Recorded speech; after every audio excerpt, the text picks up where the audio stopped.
2 days in at Motorsport Arena Bad Fischau, 2 days of Supermoto riding on track, and one electric bike with us, just to see how it stacks up with the combustion bikes.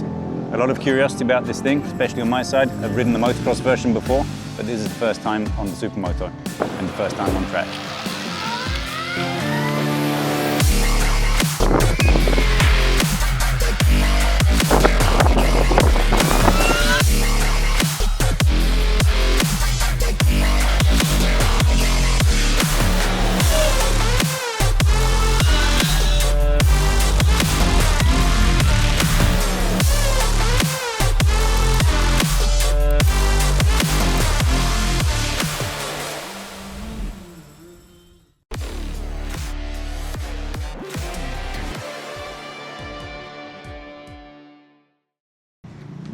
So who am I?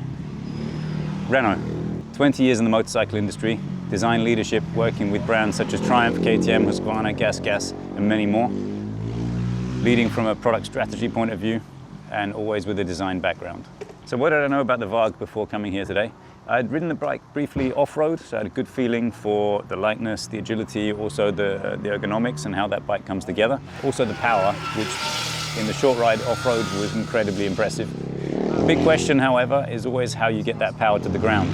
So Supermoto and track riding is all about finding the limit, and that was why I was extremely curious to get this thing out there and see what is that feeling like when you're really on the edge, when you're trying to find the bike limit of grip when it's fully over. So we spent a lot of time yesterday looking at the different graphs and how you can change the power profiles on this bike. There are 5 different modes, and you can tune that power to come in very different ways. With our test rider yesterday, we set up the 5 different maps to give increasing levels of power, leaving level 5 as the max power. After a short session on the bike, I realized that for me, actually, level 5, or map 5 as we set it up, which was the full power, is actually the most intuitive one to work with. It meant all the control has to be back in the throttle, much more understandable than some of the dethrottled modes where you can end up actually creating a torque curve where the bike will surge or accelerate as you've asked it to because you've set up the mode, but not in a way that necessarily feels natural. The throttle feeling and that feeling of control when the power comes in is actually more understandable with the full power map. Actually, strange, but one of my favorite tests is the wheelie test. We're doing Supermotos today, so it's skids and wheelies. When you open the throttle, you want actually a very understandable and linear delivery. That's something this bike can deliver. If you start to throttle back the maps and create different power curves, you can actually create quite strange behaviors where the bike will start to bring torque in at an unexpected point. It's also related to the motor speed and not necessarily to what you're doing at the wrist. So this adds another level of complexity. I found it just simpler to put it in full power and cope with it on the throttle. So let's talk about the power for a second and maybe the way the motor delivers the power. It is like cheating. When you've got it in that full power mode, as long as you're smart enough to not crack the throttle and cause yourself a problem, that thing will just go from any revs, from any speed. You can ask it to overwhelm the tire, lift the front wheel. It is like cheating. When you jump back on a combustion bike after this, you're wondering why you're having to do so much work for the same result. Almost feels a bit too simple, but it means you can really concentrate on your lines, on your braking points, and really get that bike working hard. When I first jumped on the bike, you have a very responsive, direct front brake. It feels very firm, very racy. The rear feels a bit spongy, and at first static, it feels a little bit strange. When you get out there, however, that front brake really works. The front fork is pretty firm, so it doesn't dive. You get a lot of brake feel. And the rear brake up on the bar, for someone that rides mountain bike like myself, actually really fun to be able to play around with the tail of the bike. Much easier to do both left and right hand corners with that brake up there. If you're planning to use this to train Supermoto, then you'd probably want the brake down on the foot. But if you just want to get out there, have fun and find the easiest way of getting around the track like this, definitely having the brake up on the handlebar makes it a lot easier to get around.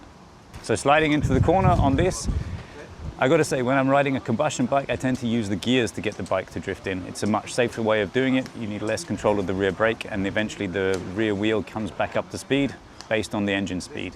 On this, you don't have that option. You've got to use the rear brake if you want to get the bike sideways. Something that I don't do, like I said, on combustion bikes, you end up needing the rear brake a lot more, a much finer level of control. Having the brake up on the handlebar, though, does allow you to really use the front brake to load up the front and the rear to just play with the angle of the slide. It's a lot of fun. I'm not sure if it was very fast, but I could spend a lot of time learning to get that thing sideways. So I love flat track. Race flat track, ride flat track. Sadly just sold my flat track bike, so I'm looking for something to replace it with. And this definitely opens the question of how does that throttle feel? How does that throttle behavior work when you're in a low grip situation like flat track? That's definitely something I'd like to look into. Trying to get one of these to find that traction, to get that power down and then unleash all of that power down the straights. I think that would be a really interesting experiment to do. What about range and riding time? Always the big question with electric bikes. We use 28% of battery for 14 laps. We didn't ride this only, exclusively the whole 2 days. We've been riding other bikes as well, but by our calculation, you could ride the whole day, come in when you're taking your breaks, charge, and it would last the whole day, no problem. Probably the flip side of it is it's that much easier to ride than the other bikes. You'll be doing more laps on this than you would if you were on the other bike. The Ducati Hypermotard, for reference, posted a very similar lap time to this, around 1 minute for the lap. That's the same time we got on this in this spec. So the question the guys are asking me is, will you take the DRZ, the 701 or the Stark? They're all roughly in the same ballpark price figure. The answer has to be, for me, the Stark. And why is that?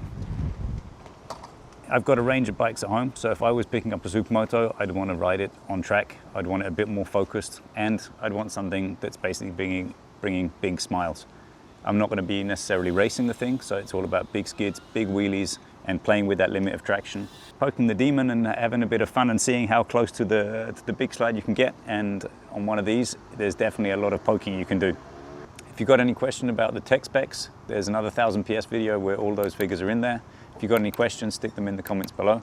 Thanks for listening. Thanks for watching. Have a good ride.